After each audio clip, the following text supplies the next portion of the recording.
એવી વસ્તુ બનાવવાના છે કે જે તમે ક્યારેય વિચાર્યું નહીં હોય કે કઈ રીતના બનાવવું, કઈ રીતના ત્યાં બનાવ્યું છે કે નહીં ક્યાંય ખાધું હશે કે એવી વસ્તુ આપણે બનાવવાના છે. તેથી આપણે બનાવશું ભરેલા પાપડનું ગ્રેવીવાળું શાક બનાવવાના છે.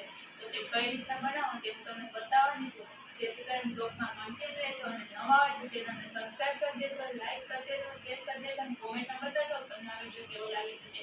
અને આ શાક તમે એક વખત બનાવશો ને બધા લોકો આંગળા ચાટી જશે એવું શાક થશે. અઠવાડિયામાં એક વખત ચોક્કસ બનાવશો એવું આવું શાક થશે. એટલા માટે તમે ચોક્કસ બનાવશો. નવા હોય તો ચેનલને સબસ્ક્રાઈબ કરી દેજો અને બ્લોગમાં અંત સુધી જોતા રહેજો. અહીં તમે જોઈ શકો છો કે આપણે છે તે પાપડ છે તેને આપણે ભરેલા પાપડ બનાવવાના છે. તો તે કઈ રીતના બનાવવા તે હું તમને બતાવવાની છું. તેના માટે થઈને અહીં આપણે છે તે પાપડ લીધા છે, મોટી સાઈઝના 2 પાપડ લીધા છે. તેને આપણે છે તો અહીં મોટા વાસણમાં આપણે પાણી લીધું છે. તો પાણીની અંદર છે તે આપણે આ રીતના આપણે છે તે પાપડને પલાળી દેવાનું છે. પહેલાં તો 2 મિનિટમાં થઈને આપણે પાપડને તેને પલાળી દઈશું અંદર આ રીતે.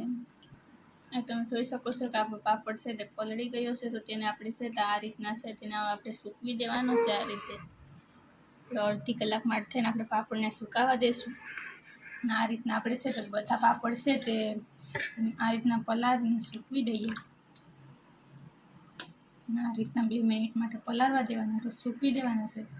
અહીં તમે જોઈ શકો છો કે આપણે પાપડને છે તે સૂકવી દીધા છે અને અડધી કલાક માટે તેને સુકાવા દઈએ પંખા નીચે. અહીં આપણે છે તો હવે છે તે પાપડ છે તે આપણે સુકાય છે ત્યાં સુધીમાં આપણે છે તે મસાલો કરી દેવાનો છે. તેના માટે અહીં આપણે બટાટા છે તે આપણે ક્રશ કરી બટાટા લીધા છે તો તે આપણે નાખી દેવાના છે આ રીતના. તે નાખ્યા બાદ હવે તેની અંદર આપણે કઈ કઈ વસ્તુ નાખવાની છે તે હું તમને બતાવી દઉં છું. તેની અંદર આપણે છે તે નાખવાનું છે. પહેલાં તો આપણે છે તે ધાણા જીરું પાવડર આવે છે તે નાખવાનો છે 1 ચમચી જેટલો. અને ધાણા જીરું પાવડર નાખ્યા બાદ તેની અંદર આપણે છે તે ગરમ મસાલો આવે છે તે આપણે નાખવાનો છે. તે આપણે અડધી ચમચી જેટલો ગરમ મસાલો એડ કરવાનો છે. અને હવે આપણે છે તેમાં નાખવાનું છે તે છે આપણે છે તો હળદર આવે છે તે નાખી દઈશું આ રીતના અડધી ચમચી જેટલી. હળદર નાખ્યા તેની અંદર આપણે છે તે આપણે નાખી દઈશું જે અહીં આપણે લીલા મરચાં છે કટ કરી રાખ્યા છે તે. અને અહીં આપણે છે તે મીઠું છે તે આપણે છે પહેલાં જ આપણે જ્યારે બાફતા હતા ત્યારે જ નાખી ગયેલું છે એટલે મીઠું નાખવાની જરૂર નથી.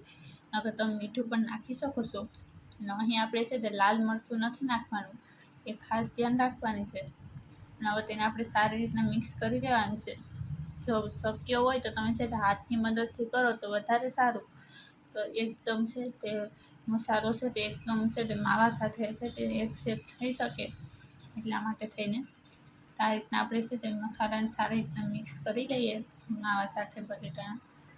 હવે તમે જોઈ શકો છો કે આપણો મસાલો છે તે એકદમ પરફેક્ટ એવો આપણો મસાલો બનીને રેડી થઈ ગયો છે. હવે આપણે પાપડ છે તે પણ સુકાઈ ગયા હશે, અડધી કલાક જેવું થઈ ગયું છે. તો આપણે જોઈ લઈએ પાપડને. હવે અહીં તમે જોઈ શકો છો કે આપણે પાપડ છે તે સુકાઈ ગયા છે સારી રીતના આ રીતે. તો હવે છે તેને આપણે છે તે આ રીતના છે તે પાપડ મૂકવાના છે. આ રીતના 2 પાપડ લેવાના છે, એક આમ અડધો રેત કરીને રાખવાના આ રીતના. હવે જે આપણે મસાલો રાખ્યો છે મસાલાનો છે તે આપણે રોલ બનાવી લેવાનો છે આ રીતે. આ રીતના રોલ બનાવીને તેને અંદર વચ્ચે મૂકી દેવાનો છે આ રીતે. અને આ રીતના તમે બનાવશો તો પણ એકદમ ટેસ્ટી એવું શાક બનશે પાપડનું અને બધા લોકોને ભાવશે પણ. એવું જ આપણું શાક છે તે બનીને રેડી થઈ જશે. અહીં તમે જોઈ શકો છો કે આપણો છે તે રોલ છે તે એકદમ પરફેક્ટ એવો છે તે લગાવી દીધો છે પાપડની અંદર. તો હવે છે તેને આપણે કિનારીએ છે તે આપણે પાણી લગાવવાનું છે. તો પાણી લગાવી દઈએ જેથી કરીને છે તે છૂટું ન પડી શકે એટલા માટે થઈને આ રીતે. નહીં કે નકર છે તે આપણે બનાવશું ત્યાં સુધીમાં છે તે છૂટું પડી જવાની શક્યતા વધારે રહી એટલા માટે થઈને. હવે તેને આપણે છે પહેલાં તો આ સાઈડથી આપણે ફોરવર્ડ કરી નાખવાનું છે, ઉપરથી પણ આ સાઈડ કરી નાખીએ. હવે છે તેને આપણે આ સાઈડથી આપણે આ રીતના આપણે ફોરવર્ડ કરવાનું છે આ રીતે. અને આ રીતના આપણે છે તે આસાનીથી થઈ શકે છે પાપડનું. જે તમે જોઈ શકો છો કે આપણો પાપડનો રોલ છે તે બનીને રેડી થઈ ગયો છે એકદમ સરસ મજાનો. અને આ રીતના આપણે છે બીજા પણ આપણે બનાવી લઈએ રોલ. હવે તમે જોઈ શકો છો કે આપણું છે તે આ રીતના આપણે રોલ છે તે સરસ મજાનો વારી લીધો છે પાપડનો રોલ. તો અહીં છે તો હવે આપણે તેને તરવાનો છે, તો કઈ રીતના તરવો તે તમને બતાવવાની છું. તમે જોઈ શકો છો તરવા માટે થઈને આપણું તેલ ગરમ થઈ ગયું છે. તો હવે ગેસને છે તો આપણે મીડિયમ કરી દેવાનો છે. હવે તેની અંદર આપણે છે તો પાપડનો રોલ બનાવીને રાખ્યો છે તે આપણે મૂકી દેવાનો છે આ રીતે. એટલે છે તે આસાનીથી છે તે આપણું છે તે પાપડનું રોલ છે તે તરાઈ શકે. એકસાથે તમે બે પણ નાખી શકો છો. ગેસની ફ્લેમ હાઉસ સ્લો કરી દેવાની છે. તો તેને આપણે છે તો આ રીતના છે તે ગોલ્ડન બ્રાઉન થાય છે ત્યાં સુધી આપણે તેને તળાવવા દેવાનું છે. આ રીતના આપણે ચમચીની મદદથી ફેરવી શકીએ છીએ તેને.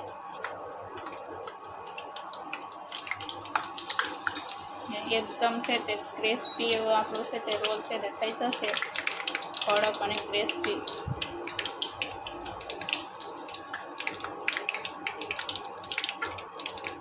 અને તમે જોઈ શકો છો તેનો કલર પણ છે તે ચેન્જ થવા માંડી ગયો છે. તેને આપણે પલટાવી નાખીએ આ રીતના. બધી સાઈડ બધી કોશિશ ત્યારે કોશે તો આપણો પાપડ છે તે તરાઈ જાય એટલા માટે થઈને. હવે તમે જોઈ શકો છો કે આપણો પાપડ છે તે તરાઈ ગયો છે. તો તેને આપણે છે તે કાઢી લેવાનું છે એક બાઉલમાં. તો તેને આપણે કાઢી લઈએ આ રીતે. આ રીતના આપણે બધા તરી નાખીએ. અહીં તમે જોઈ શકો છો કે આપણો પાપડ રોલ છે તે સારી રીતના છે તે તરાઈ ગયો છે. અને ફટાફટ છે તે આપણે ગરમા ગરમ હોય છે ત્યારે જ છે તે રોલને આપણે કટ કરવાનો હોય. તો આપણે આ રીતના છે તે શરીરની મદદથી છે તે કટ કરી નાખીએ.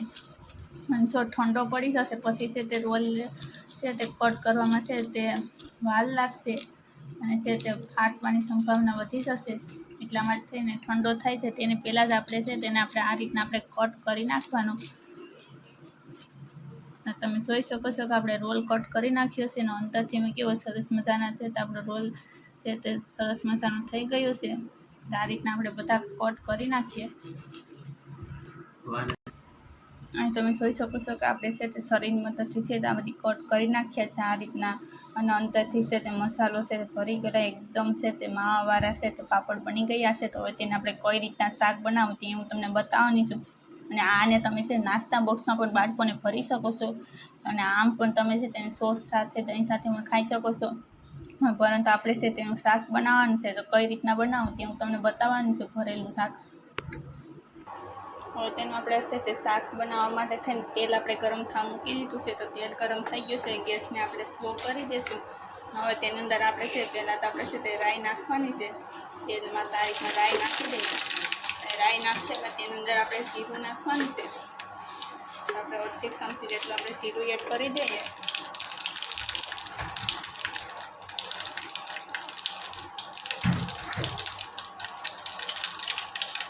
જીરું એડ કર્યા બાદ હવે તેની અંદર આપણે છે તે લાલ મરચાં આવે છે તે નાખવાના છે.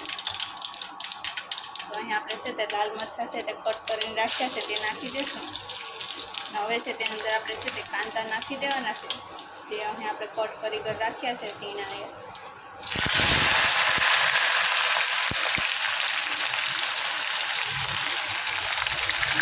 કાંદા નાખ્યા બાદ હવે તેને છે તે આપણે હલાવતા રહેવાનું છે. કાંદાને પકવી દેવાના છે. કાંદા પાકે પછી તેની અંદર આગળ વસ્તુ નાખવાની છે. ત્યાં સુધી આપણે કંઈ વસ્તુ અંદર નાખવાની નથી. અને આ રીતના આપણે હલાવતા રહેવાનું છે અને સળવા દેવાના છે કાંદાને. હવે કાંદા છે તે આપણા સળી ગયા છે. તો હવે છે તેની અંદર આપણે છે તે ટમેટાં નાખી દેવાના છે. આ રીતના કટ કરી રાખ્યા છે અને તેને પણ છે તે આપણે સળવા દેવાના છે. આ રીતના આપણે હલાવતા થશું અને સળવા દઈશું ટમેટાને પણ. હવે ટમેટા સળે છે ત્યાં સુધીમાં આપણે છે તો અહીં આપણે લોટ લીધો છે ચણાનો. તેની અંદર અહીં આપણે છે તે દહીં નાખી દેવાનું છે આ રીતના. 2 ચમચી જેટલું આપણે દહીં લીધું છે. હવે છે તેને આપણે સારી રીતના મિક્સ કરી નાખવાનું છે આ રીતે લોટની અંદર. અને પછી તે મિક્સ કરેલું દહીંવાળું છે તેને આપણે નાખી દેવાનું છે આ રીતના. અહીં આપણે ટમેટા છે તે એકદમ સડી ગયા છે તો તેની અંદર નાખી દઈએ. અહીં આપણે દહીંને ચણા મિક્સ કરેલ છે તે. કારણ કે દહીંને ચણાને મિક્સ કરીને નાખીએ છીએ તો દહીં છે તે ફાટતું નથી, નકર છે તે શાકની અંદર દહીં છે તે ફાટી જતું હોય છે. તો અહીં આપણે છે તેને આપણે નાખી દીધું છે આપણે દહીંને ચણાનો લોટ મિક્સ કરીને. હવે તેને સડવા દઈએ. હવે છે તે આપણું સડી ગયું છે, ચણાનો લોટ છે તે દહીંવાળો કરી નાખ્યો હતો તે પણ. તો હવે તેની અંદર હવે આપણે છે તે નાખી દઈશું જે આપણે સિંગના છે તે પીસી લીધી છે પછી તે નાખી દઈએ. તે નાખ્યા બાદ તેને સારી રીતે મિક્સ કરી લેવાની છે મસાલા સાથે આ રીતે. હવે છે આપણે તેની અંદર નાખવાનું છે તે વસ્તુ મેન છે તે આપણે નાખી દઈશું. હવે અહીં આપણે છે તે બટાકાનો માવો લીધો છે તે નાખી દઈશું, બટાકાના માવાને આ રીતના. અને માવો નાખ્યા બાદ હવે તેને આપણે મિક્સ નથી કરવાનું, પણ તેની અંદર આપણે મસાલો બધી કરીને પછી મિક્સ કરવાનું છે. તો આપણે પહેલાં તેની અંદર આપણે છે તો અડધી ચમચી જેટલી આપણે હળદર એડ કરવાની છે આ રીતના. અને હળદર નાખ્યા બાદ સ્વાદ મુજબ આપણે મીઠું એડ કરવાનું છે. અહીં આપણે મીઠું એડ કરી દઈએ, 1 થી 1.5 ચમચી જેટલું આપણે મીઠું એડ કરવાનું છે. અને મીઠું નાખ્યા બાદ તેની અંદર છે ધાણા જીરા પાવડર આવે છે તે નાખવાનું છે. તો અહીં આપણે છે તે 1 ચમચી જેટલો આપણે ધાણા જીરા પાવડર એડ કરી દીધો છે. અને હવે જે નાખવાનું છે તે છે આપણે લાલ મરચું નાખવાનું છે. લાલ મરચું પણ આપણે છે તે નાખી દઈશું. લાલ મરચું છે તો આપણે જો તમે તે મુજબ તીખાશ ખાતા હોય છો તે મુજબ છે તમે લાલ મરચું તમે નાખી શકો છો. અહીં આપણે છે તે 1.5 ચમચી જેટલું આપણે છે તે લાલ મરચું નાખી દીધું છે. હવે આપણે તેની અંદર ગરમ મસાલો છે તે નાખવાનો છે. તે અહીં આપણે 1/2 ચમચી જેટલો ગરમ મસાલો નાખી દીધો છે. અને હવે આપણે છે તેને સારી રીતના આપણે મિક્સ કરી લેવાનું છે આ રીતે બધી મસાલો અને બટેટાના માવા સાથે. પછી આપણે હજી આગળ કઈ વસ્તુ નાખવાની છે તે હું તમને બતાવવાની છું, જેથી કરીને બ્લોકમાં કન્ટિન્યુઅસ રહેશો. આ રીતના હવે મિક્સ કરી લઈએ સારી રીતે. હા, તમે જોઈ શકો છો કે બધી મસાલો છે તે માવા સાથે એકદમ મિક્સ થઈ ગયો છે અને છે તો હવે ચડી ગયો છે. તો હવે તેની અંદર હવે આપણે પાણી એડ કરવાનું છે. તો અહીં આપણે પાણી નાખી દઈશું આ રીતના. 1 થી 2 કપ જેટલું આપણે પાણી નાખવાનું છે. હવે પાણી નાખ્યા બાદ તેને આપણે ઉકળવા દેવાનું છે આ રીતના તમે જોઈ શકો છો. હવે તેની અંદર આપણે છે તે લીંબુ નાખી દઈશું, 1/2 ચમચી જેટલું આપણે આ રીતના લીંબુ એડ કરી દેવાનું છે. હવે છે તેને આપણે સારી રીતે મિક્સ કરી લેવાનું છે. તમે જોઈ શકો છો કે આપણું છે તે એકદમ પરફેક્ટ એવી ગ્રેવી બનીને રેડી થઈ ગઈ છે. હવે ગેસને આપણે ઓફ કરી દઈશું. ઓફ કર્યા બાદ તેને નીચે ઉતારી લઈશું. હવે છે તે આપણે નીચે ઉતાર્યા બાદ હવે તેની અંદર જ આપણે છે તે પાપડ છે તે નાખી દેવાના છે. આ રીતના ભરેલા પાપડ બનાવ્યા છે તે આ રીતના. આપણે છે તે બધા પાપડ છે તે નાખી દઈશું.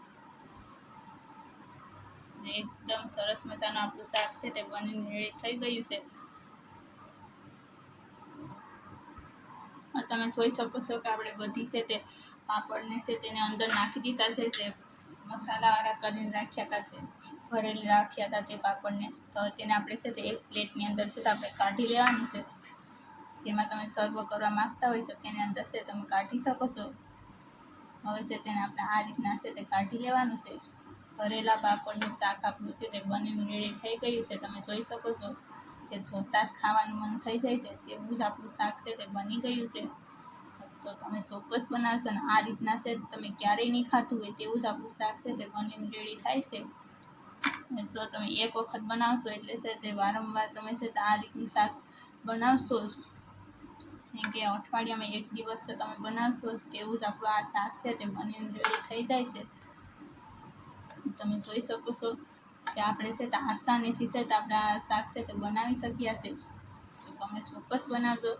અને તમને આ વિડીયો કેવો લાગશે તે તમને કોમેન્ટમાં જરૂરથી બતાવજો.